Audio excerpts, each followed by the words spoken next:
I'm a PvP god and you are all potatoes. A gold division player.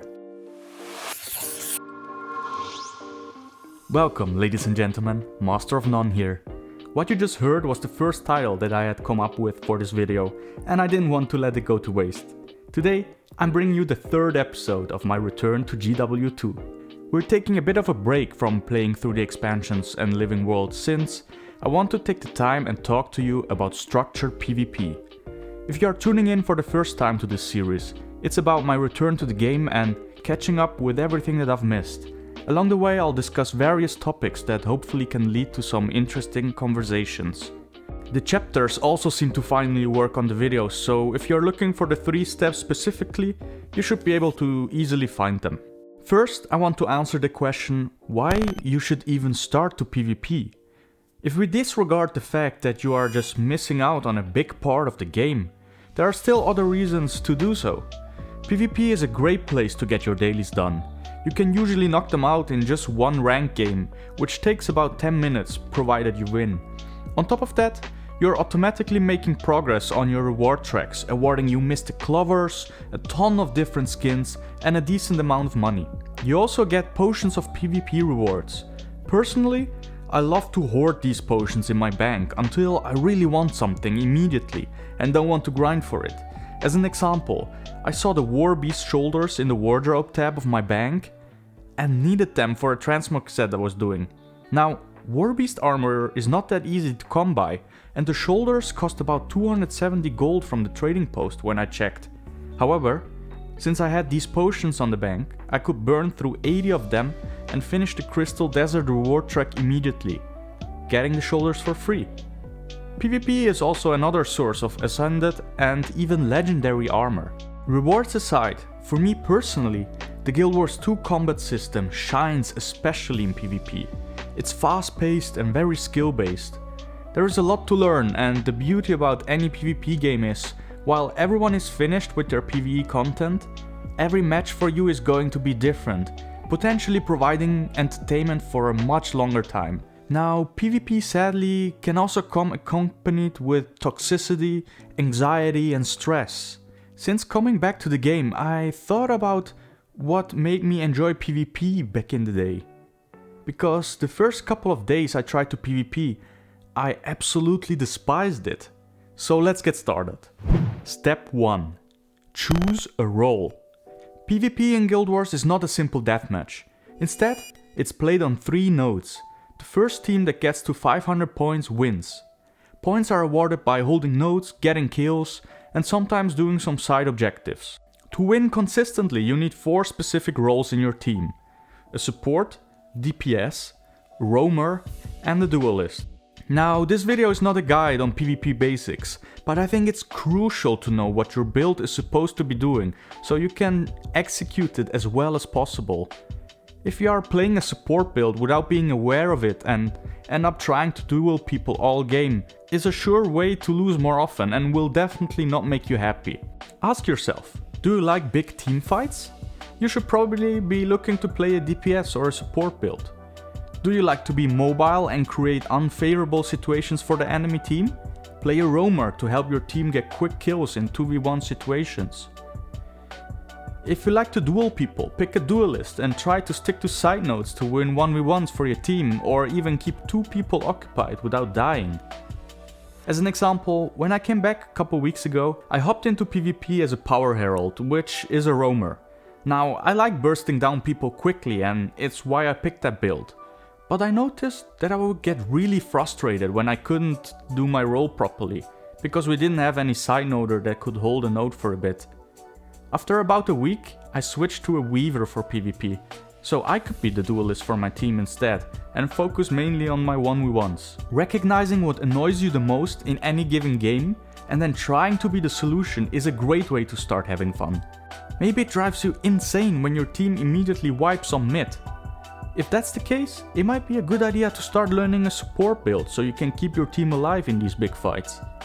And if you don't manage to keep your team alive, that's okay too, since you are doing your best, but at the end of the day, PvP is still a team game.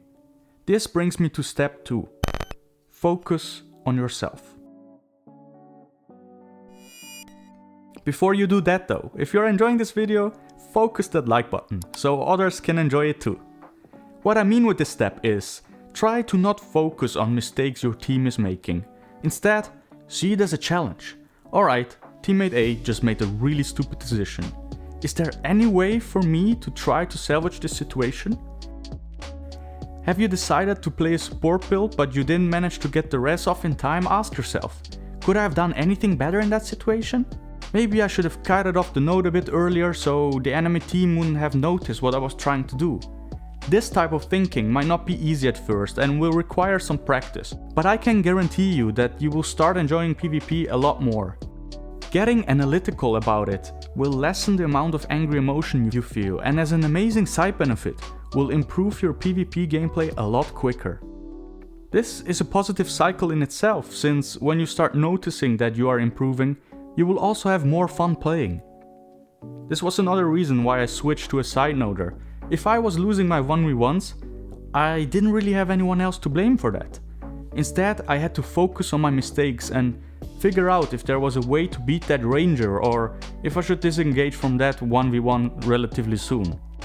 I know I said that this isn't a PvP guide, but another tip for people stuck in gold and below: learn to disengage from a fight. Don't be afraid to run away when it's obvious that the fight is lost. There is no heroism in staying on mid until your whole team is in down state or dead, versus 4 people from the enemy team still alive. Don't be that guy that rages in map chat while at the same time constantly running into an outnumbered mid fight, feeding the enemy points. I'm sure your teammates made plenty of mistakes, but most likely so did you, so try to focus on those. This brings me to step 3, which is for me the most important, but probably also the most controversial point. Turn off map chat. Seriously. I have close to 1500 ranked games play on my account and could count the amount of times that someone said something useful in team chat with one hand. Just to confirm this, I have looked at every single team chat after the game was over for the past 80 ranked games that I have done this season. And there was not a single useful message in there that I couldn't have figured out by looking at the minimap or observing my surroundings. Even worse, every single game that was lost had people raging so hard that it makes me mad just talking about it.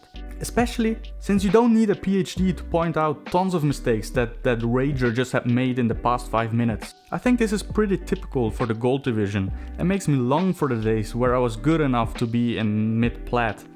Raging would still happen there, but not even close as often as it does here in gold. If this type of toxicity gets to you, do yourself a favor and turn off map chat. Put it on the combat log.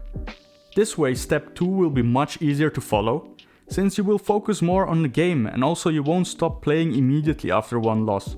Getting more practice in, making you a better player, winning more games, having more fun. So, do I actually practice what I preach? Mostly. Some days it's harder to do than others. If that's the case, I will just PvP until my dailies are finished. I usually turn my chat off right after the game has started, since there are a few rare cases where people ask who will take home or something else organizational. I definitely started having more fun since I switched to a side noder, and my current goal is to just finish that Byzantium chest before the end of the season. Long ago, before I went on a GW2 break, I wanted to work on legendary armor, but I don't know if I will ever get there. You need so many ascended shards of glory. I guess if I keep doing my dailies, I have to manage eventually. The first few days of PvP were really rough, since all I remembered were the times where I was much higher ranked and better at the game. So on one hand, there was this constant frustration of how much worse I got mechanically, and on the other hand, I was recognizing so many mistakes that were happening around me. Winning or losing shouldn't matter that much, especially since I was mainly there for my dailies and slowly working towards legendary armor. But it did for me, and I got more and more anxious about hitting that Q button. This is where I took a step back and thought about how it was possible that I enjoyed PvP so much in the past. And that's how this video came to be. I've been queuing up on a couple ranked matches a day ever since then. There is a lot of nuance to Guild Wars 2 PvP and some pretty hard decision making that might not seem obvious to a new player. This is why I definitely advise you to read up on PvP roles that we talked about in step 1 on godsofpvp.com or guildgen.com. Link will be in the description. Content creator Valen also has some great videos where he comments on his decision making while playing various roles, which I can wholly recommend. If you have any other favorite resources, please let me know in the comments below. Other than that, thank you for watching and I hope to see you in the next one.